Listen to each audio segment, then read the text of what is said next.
On track, on track, on track, on track, on track with Jada. On track, on track, on track, on track, on track with Jada. It's Saturday, so I'm stopping by Michael's apartment to drop off food for the week. I love my son, and I always want to make sure he's taking care of himself.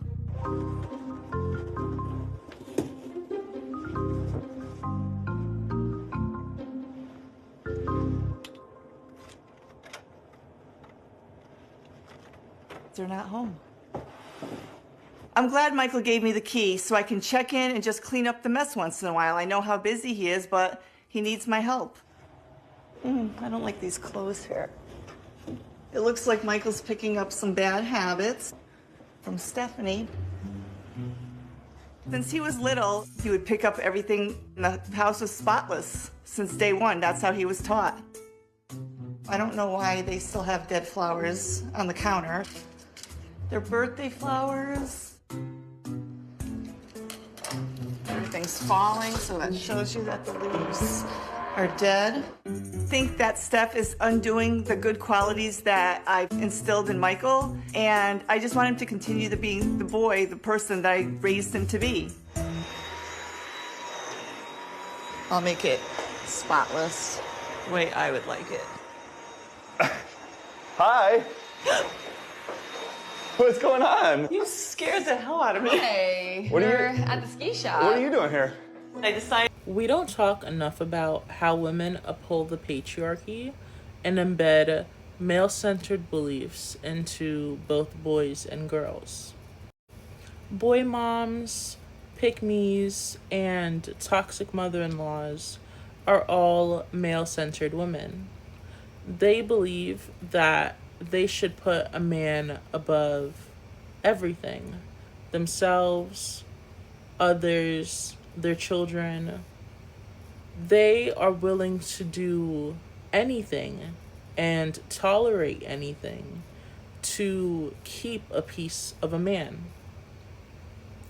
So, as we're having these conversations about relationships, building healthier relationships, as we're having these conversations about the male loneliness epidemic, partnership, what it means to be a supportive spouse, the lowered birth rate, as we're having these conversations about relationships, partnership, what it means to be a good partner, and what it means to build a healthy relationship, it's important to get to the root of the dysfunction, and it all starts at home.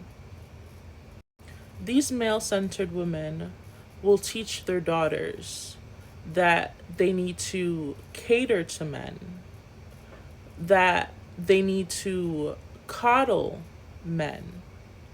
These male centered women will teach their daughters that they need to overgive of themselves and give of themselves in ways that are uncomfortable.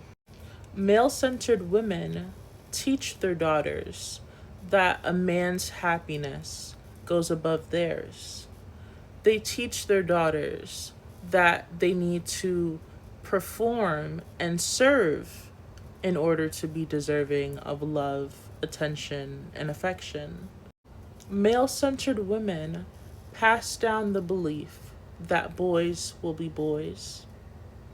They do not hold the men and boys around them accountable or responsible for their actions, but they are comfortable belittling the girls and women around them. Boy moms are male centered women who program their sons to be mama's boys. They tell their sons that they should prioritize their mom's needs over others, even themselves. They train their sons to support them, whether that means emotionally or financially. They are enmeshed with their sons and see their sons as companions. Since The stereotypical boy mom, male centered woman expects her son to prioritize her over others, even his romantic partner, wife, girlfriend.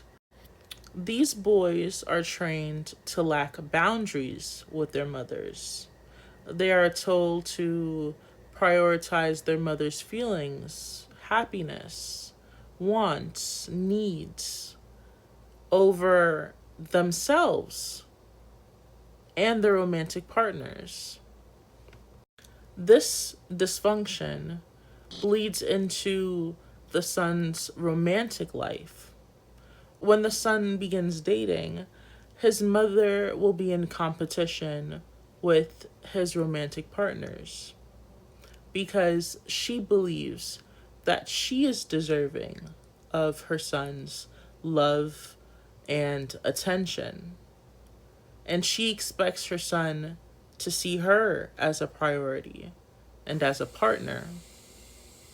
The son will experience a lot of turmoil in his romantic relationships because of his mother being in competition with his partners. This can cause a strain on his relationships, his marriage, and lead to dysfunction in his romantic relationships. Dysfunctional romantic relationships create dysfunctional families. So, this is how the cycle can sometimes repeat itself. Women will raise their sons to not take accountability or responsibility for their actions. These boys grow into men that can't maintain healthy and stable romantic relationships. They struggle with romantic relationships because they weren't given the tools that are necessary for healthy relationships. These women will withhold the tools their sons need to grow into independent men in order for their sons to always need them. Feeling needed and wanted by their sons is important to them because they may have lackluster romantic relationships themselves, and they view their sons as men who will never leave them. This enmeshment and emotional incest bleeds into the son's romantic relationships. The dysfunction then bleeds into the family dynamics. How many times have we heard individuals talk about a disconnection with the dad side of the family? Male centered women create unstable, immature, and irresponsible men. Male centered women disempower the women and girls around them. They put themselves in competition with the women and girls around them. Attention, control, and power. So, as long as they get those things, they are okay with putting down another woman or girl. Because in this patriarchal society, women are seen as second class citizens compared to men. In this society, it is deemed okay to undervalue, underappreciate, abuse, and neglect women and children. In this society, it is okay to disregard women's pain, experiences, and voices. In this society, it is okay for women to take on all the responsibilities of the household, of the family, and the relationship, and allow men to not be present. Men are allowed to opt out of being present fathers and attentive partners. Because of this, most women experience lackluster relationships. And some women, because of that, look for companionship in their sons. This feeds a cycle of dysfunction because women are looking for companionship from their sons, and their sons aren't allowed to date in a healthy manner because their mothers are in competition with their romantic partners.